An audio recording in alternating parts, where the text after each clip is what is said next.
पहली बात तो आप अपने आप के मालिक कैसे बन सकते हो? हमें जन्म किसने दिया? भगवान ने। भरण पोषण कौन कर रहा? भगवान। और दूसरी बात ये है, दिया क्या, तुमने लिया क्या? सोचो, बेचारियों की बात सोचो। पहली बात तो तुमने भारत में जन्म लिया, यही बड़ी बात है। अगर चाइना में लो होते तो चींचू चाचा चंचू चाचा करते ही रहते होते, थोड़ी भगवान को नाम ले पाते। भारत में जन्म लिया, हिंदू के घर में जन्म लिया, हिंदुत्व में आप पैदा हुए, सनातन आपका पिता बना। और इसमें भी अगर हमने आकर के अपने आप को नहीं सुधारा तो हमारा आना भी व्यर्थ। कल मैं एक चरित्र सुना रहा था, किसने सुना हो पता नहीं, जिसने ना सुना हो वो भी पता नहीं।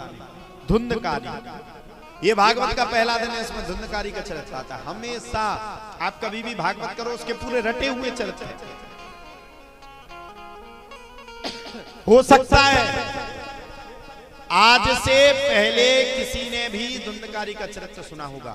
अहम भ्राता तुदीयोस्मि धुंधकारी ते नाम तहा सुखियेने विदोषेण ब्रह्मत्वं नासितं मया। धुंधकारी को मार दिया गया। अच्छा, धुंधकारी कैसा था? ये कथा सुनिए आप सबने, तो सुनी होगी ना, गांव में शुरू होती। धुंधकारी कैसा था? धुंधकारी वैसे ही था जैसे आज की बिगड़ी बाप की बिगड़ी औलाद है। ऐसा नहीं कि धुंधकारी उसी जन्म में हुआ था, धुंधकारी आज भी है, हकीकत बात है। जिनके मताई बाप शाम के टाइम रोज कुट रहे हो, समझ लो जो धुंधकारी ये पैदा हुआ। अच्छा, पूरा जीवन जिसमें किसमें निकल जाता, पूरा जीवन कमाने के लिए मरे जा रहे, रोटी नहीं खा रहे, नैनू नहीं लगा रहे कि घी पक जाए, पैसा हो जाए, जमीनें हो जाए, लड़का के लिए सब कुछ। रामचरितमानस कह रहा है, पूत कपूत तो का धन संचय,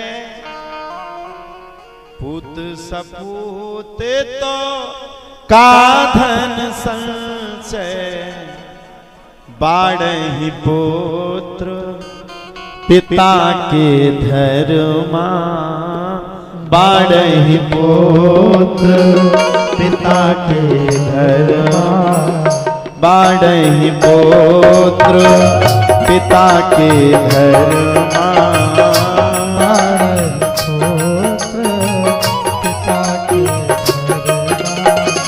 खेती उपजे अपने कर्मा, खेती उपजे अपने कर्मा, खेती उपजे अपने।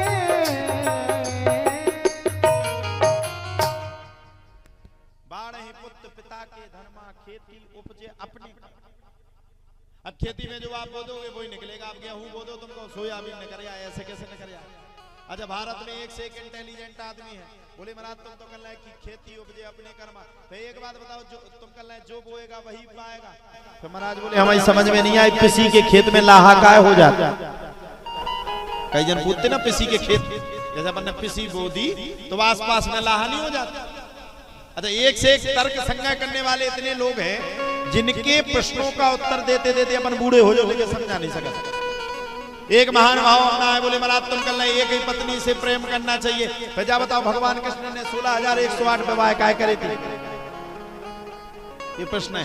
एक जन ने पूछा, तुम कहने लगते एक ही शादी करो, एक ही पत्नी के साथ रहना चाहिए, फिर भगवान ने 16,108 विवाह काय करे थे? हमने बेटा भगवान ने छुमज्जा पे वो भी उठाओ तो गोवर्धन पर्वत। हम जब जाने तुम एक 50 किलो को एक पत्थर ही अपने हाथ में उठा के बता दो तो गारंटी। वो ईश्वर था, उसको एक समय में अनेक कार्य को करके जाना था, वो भगवान थे। भगवान ऐसा तो नहीं हर 2 दिन में जन्म ले ले पृथ्वी पे, कभी कभार आते कवाते। विप्रधेन सुर संत लीन मनुज अवतार, निज इच्छा निर्मित तनु माया गुण गोपाल। भगवान जन्म कब लेते? विप्र, धेनु, विप्र मतलब ब्राह्मण, धेनु मतलब गाय, सुर संत संत महात्मा जाति ना पूछो, साधु की पूछ लीजिए ज्ञान। जब इनको कोई भी राक्षस प्रवृत्ति का मानव परेशान करने लगता है, तब जाकर के भगवान जन्म लेकर के ऐसे दुष्टों का उद्धार करते हो, फिर से अपने लोग जाते हैं। ये हम नहीं कह रहे, ये रामचरितमानस कह रहा। विप्रधेनु सुर संत लीन मनुज अवतार, निज इच्छा निर्मितनु माया गुण गोपाल। माया को रच करके भगवान आते हैं, और भगवान जिसके स्वरूप में आते हैं, जिसके रूप में आते हैं, ध्यान रखना, भगवान किसके स्वरूप में आते हैं? हर वक्त हर समय भगवान पृथ्वी पे कभी नहीं आते। संत के रूप में भगवान आते, ब्राह्मण के रूप में भगवान आते, कथावाचक के रूप में भगवान आते। बताओ, हम जैसो आदमी 25 साल को आदमी तुम्हें 60 साल के आदमी का कथा सुना रहा हूं। हमें भी अपने आप में कभी कभी सोच होता है, हमारी उम्र 25 सुना रहे 60 साल के आदमी के लिए। क्यों? क्योंकि भगवान ने हमें उस चीज के लिए पैदा ही किया, उस चीज के लिए भगवान ने पहले से लिख दिया था, तुम ये काम करोगे। और हम अपने आप में भाग्यशाली इसलिए हैं कि जब हम 25 वर्ष की उम्र में बैठ करके तुम्हें कथा सुना रहे हैं, तो हमारा तो पूरा जीवन ही भागवत में निकल रहा है।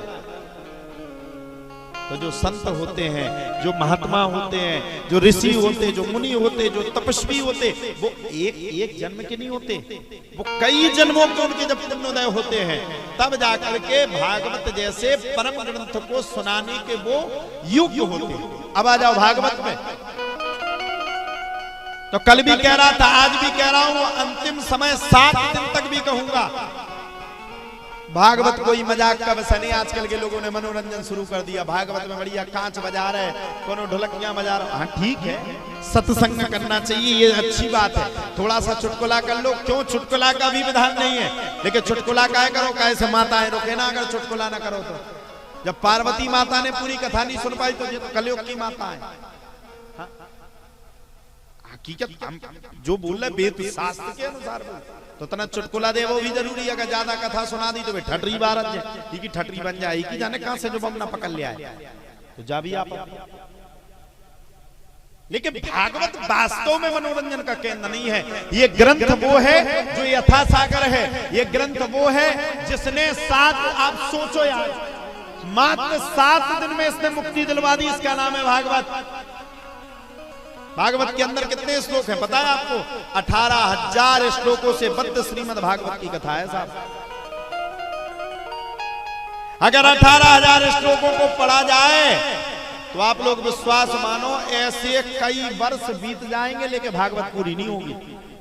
अच्छा आप बताओ, हो जाएगी? 18,000 श्लोक कोई एक साथ में पढ़ सकता है? भागवत वो है जिसने राजा परीक्षित को मात्र 7 दिन में मुक्ति दिला दी। तभी से भागवत का साप्ताहिक नियम प्रारंभ हो गया। इसी को कहते हैं भागवत।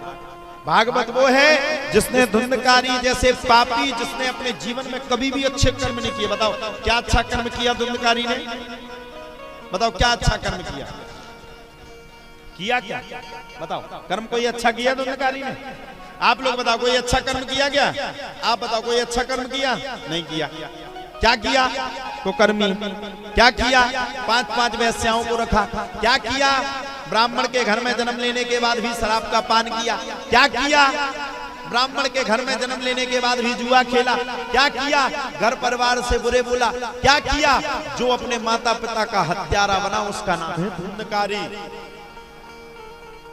बताओ साहब, इतनी गलती करने वाले मनुष्य को हम और आप तो गांव से निकाला दे देंगे, लेकिन भगवान कितने साधारण हैं, जो मरने के बाद प्रेत बना और जिसको प्रेत योनि में भगवान ने कथा सुनाई, और वही धुंधकारी अमर हो गया। 5,500 वर्ष पूर्व श्रीमद् भागवत की कथा धुंधकारी को सुनाई गई, और 5,500 वर्ष के बाद भी जब जब भगवान की कथा शुरू होती है, सबसे पहले धुंधकारी का चरित्र आता है। यही भगवान की कृपा है।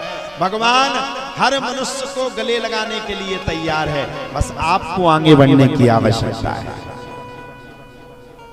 धुंधकारी ने कहा, भाई ने पूछा, अमृतस्मी धुंधकारी नाम था, कौन हो भाई?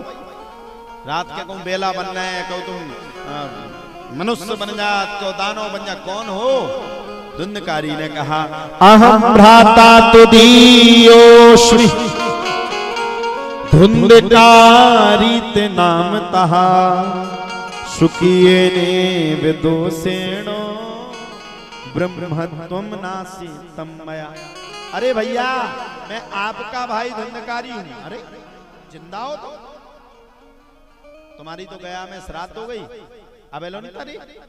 अब बताओ, आप लोग बताओ, धुंधकारी का गया में सबसे ज्यादा हिंदुओं में पवित्र स्थल क्या माना जाता है? पितृ पक्ष में गया। अपन लोग कहने लगते ना गांव की भाषा में, पितरन का मिलावे के लाने कितने जा रहे कहीं गया जाते ना। अभी भी गए हो, कोई गया अभी पितृ पक्ष में कि नहीं? टेम ही नहीं मिलो, आसो मूंगफली नहीं भाई, जब पैसा हो जब कछु काम हो। मूंगफली ये नहीं भाई, आसो तो आसो गंजन खा तो नहीं भगाओ खेतन से। बताओ, गाय भीतर है, तुम्हारे रोड पे आ गए।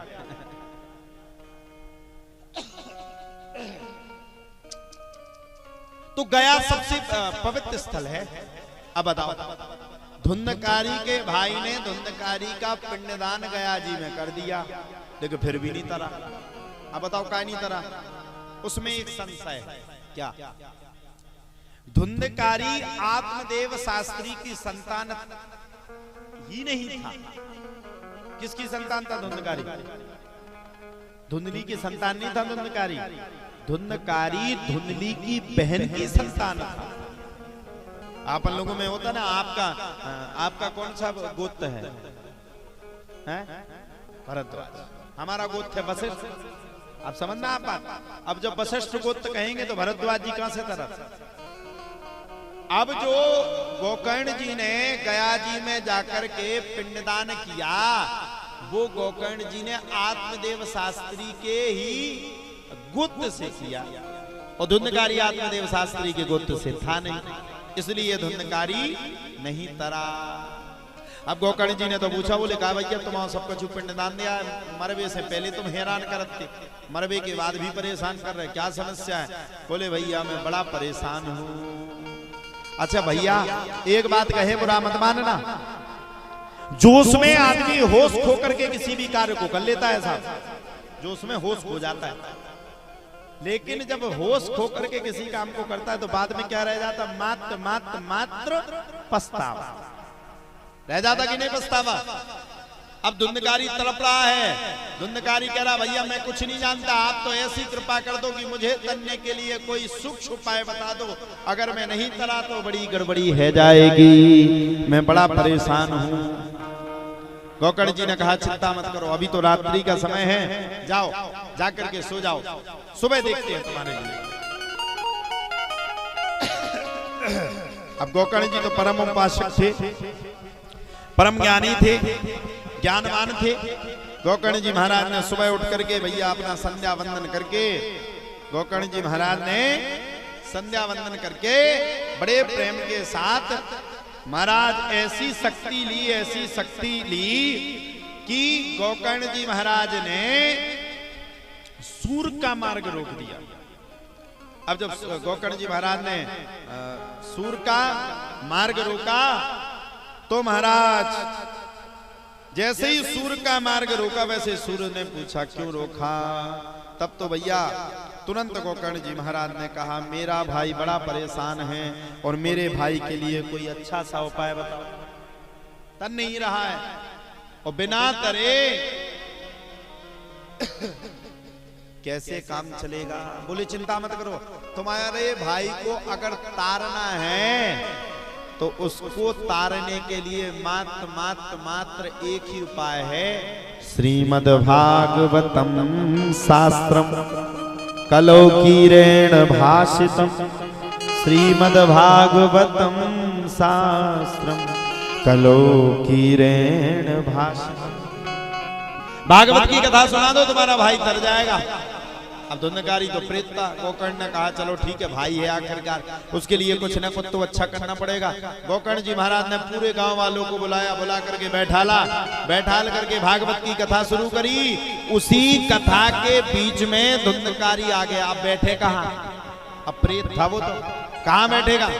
बड़ा हैरान, बड़ा परेशान। क्या करें क्या करें क्या करें।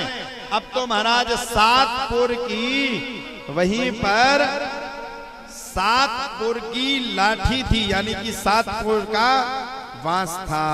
और जैसे ही धुंधकारी ने ये देखा कि सातपुर का बांस है, वैसे महाराज धुंधकारी जाकर के विराजमान हो गया। अब तो महाराज बड़े प्रेम के साथ सातों दिन, हम तो है ना अभी ये भागवत में जितने बैठे किसी का मन नहीं लग रहा, कोई हमारी बुराई करेगा, कोई तुम्हारी बुराई करेगा, कोई गांव की बातें करेगा, कोई अलान की बातें करेगा, कोई फलान की, आपस में लड़ेंगे सब। जब तक भागवत होगी तब तक एक दूसरे की बुराई करने में चिपट जाएंगे, कथा कोई नहीं सुनेगा। धुंधकारी ने ऐसा नहीं किया। धुंधकारी ने क्या किया? धुंधकारी ने बैठ करके लाडली जू और भगवान श्री कृष्ण को पुकारा।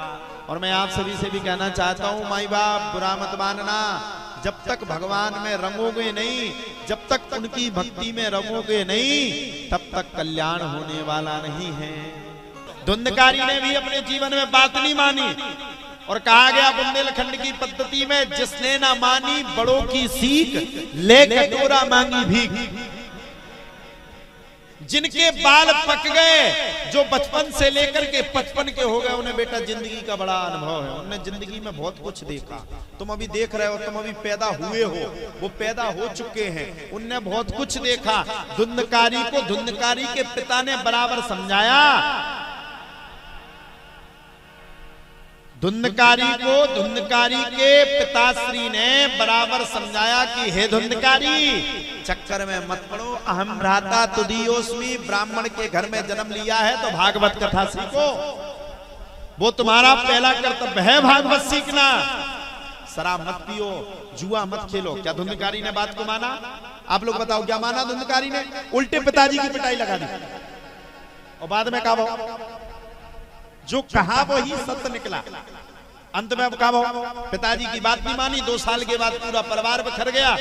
आज तक की बदनामी, जब जब भागवत होती है तब तक धुंधकारी को कोसा जाता है। अपने गांव में अगर कोई बालक खराब हो तो उसका नाम धुंधकारी हम लोग लगा देते हैं, ये धुंधकारी पैदा हुआ। आज भी उस बदनामी को धुंधकारी ने झेला। क्यों? क्योंकि उसने अपने से बड़ों की बात नहीं मानी। और हम भी क्यों पछताते हैं अपने जीवन में? हम भी अपने जीवन में इसलिए पछताते हैं क्योंकि हमने अपने जीवन काल में अपने से बड़ों की बात को कहीं ना कहीं मानने से इनकार किया। जब तक हम अपने से बड़ों की बात नहीं मानेंगे तब तक हमारा कल्याण नहीं। वो तो धन्य कहो, पूत कपूत तो का धन संचय, पूत सपूत तो का धन संचय। वो तो धन्य कहो कि संत जी ने सेब को निकाल करके धुंधकारी के पिता आत्मदेव को दे दिया था, जाओ ये सेब अपनी पत्नी को खिला देना, लेकिन तुम्हारे भाग्य में 7 जन्म तक कोई संतान नहीं। ये कहा था, आज भी भागवत बता रही है इस बात को, ये कहा था 7 जन्म तक तुम्हारी कोई संतान नहीं होगी। लेकिन आत्मदेव ने बात को नहीं माना, आत्मदेव ने जबरदस्ती कर दी। बार बार समझाया, ध्यान करना आत्मदेव, 7 जन्म तक तुम्हारी कोई संतान नहीं होगी। मैं आप लोगों से पूछना चाहता हूं, क्या आत्मदेव की संतान हुई? हुई क्या? हुई? बताओ भाई। नहीं भाई। वो तो धन्य कहो, संत जी ने प्रसाद दिया था, गौ के पुत्र गोकर्ण हो गए। मैं तो ये सोचता हूं अगर गोकर्ण ना हुए होते तो पूरे घर को बर्बाद तो धुंधकारी ने पहले ही बंटा ढार करके बेच दिया। इसलिए क्या करो, अपने बच्चों को समझाओ। इसलिए क्या करो, अपने बच्चों को अच्छी शिक्षा दो, जी ना दिखवाओ, जॉली फिल्म ना दिखवाओ, दिल वाली फिल्में ना दिखवाओ। लड़का बच्चों को अच्छे संस्कार दो, अच्छे संस्कार। सही है कि गलत है? आज के मोड़ा मोड़ी 6 महीना में मोबाइल चलाऊं लगा, बताओ हम अबे नहीं चला पाओ। काय जब लोग पेट में रह जो लो बताई चलाऊ तेरी 9 दिन आता बराबर 9 महीना लग गए तेरे का लग गए। मैं देखत रहे मम्मी ने क्या करो, बोले 9 महीना पेट में मोबाइल चलाओ, जैसे ही पैदा वैसे हो शुरू। अरे गर्भ का भी एक अपना असर है। अभिमन्यु ने चक्रव्यूह में क्या किया था? है ध्यान है? माता के गर्भ में ही चक्रव्यूह की रचना सीखे थे अभिमन्यु। और माता राम सो गई तो निकलने की विद्या नहीं सीख पाए थे। आजकल की माताएं जितो जी फोन चला रही, स्टोरी डाल रही, जितनी जी रीलें डाल रही, सब रोया देख रहे लड़का बिटिया। आजकल तो सत्यानाश कर ली हिंदुओं की। अब क्या कहें भैया, कहो तो बुराई। अबे चले जाओ तुम पहले के जमाने में, फलानी की टोकज्जा कितने किया पता नहीं परत तू।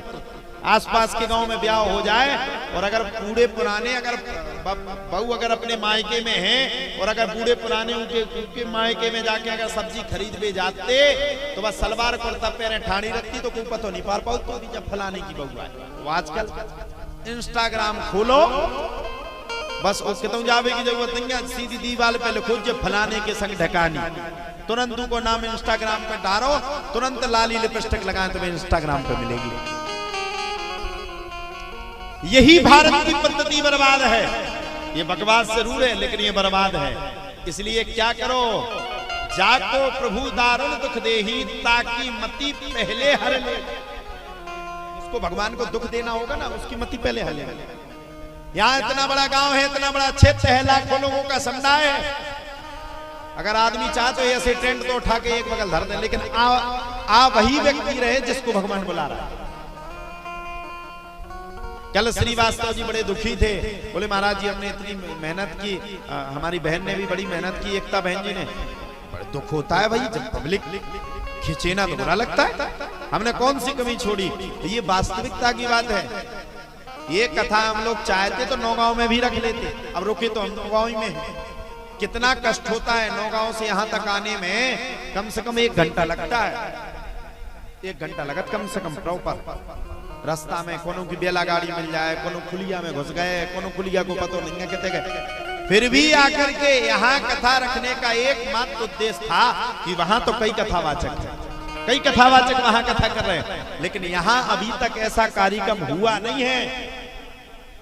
बताओ साहब, अचट्टे गांव काहे पे चल रहा हो, बोले संस्कार टीवी पे चल रहा हो।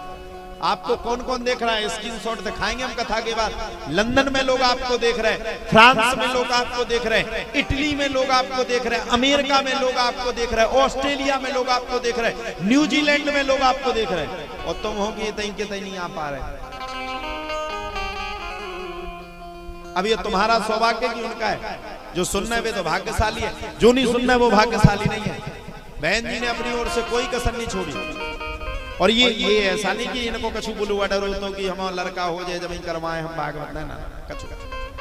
इनका तो भाव ये था, हमारा भाव ये था कि बहन जी हम एक बार कथा करेंगे और हम इनको जो आदेश कर दें, पति पत्नी का नियम है, हमने कह दिया ये तो ये होगा, हमने कह दिया ये करना है तो करेंगी, हमने कह दिया ये कथा होगी जी गुरु जी के अलावा आज तक हमने ना तो कभी सुना ही नहीं। जी बस सिर्फ एक ही शब्द है जी। और ये अचट्ट में कथा करने की जबरदस्ती मेरी थी। मैंने कहा अचट्ट में होगी। मैं चाहता तो नौगांव में भी कर लेता। क्यों? क्योंकि मैं चाहता हूं कि गांव-गांव में लोगों को जागरण हो, गांव-गांव में लोग जागृत हो, गांव-गांव में लोग जाग सकें और गांव-गांव में भगवान के नाम का संकीर्तन चल सके। तो ये जो धुंधकारी था, इसका कल्याण का एक कारण है क्या? इसका भाई गोकर्ण। और आपके कल्याण का एकमात्र आनंद है, रील्स देखना बंद कर दो, रियल की जिंदगी शुरू कर दो, कल्याण है। धुंधकारी का कल्याण हुआ, भागवत हुई। आज भी जब भी भागवत होती है तब तक धुंधकारी का नाम लिया जाता है। एक दिन में 50 भागवतें बैठ रही तो 50 जगह पर भी धुंधकारी का नाम लिया जा रहा है, क्योंकि भागवत के अंदर लिखा है ये अमर ग्रंथ, ये मुक्ति पंथ, ये पंचम वेद निराला, ये 5वां वेद है, ये अमर कथा है।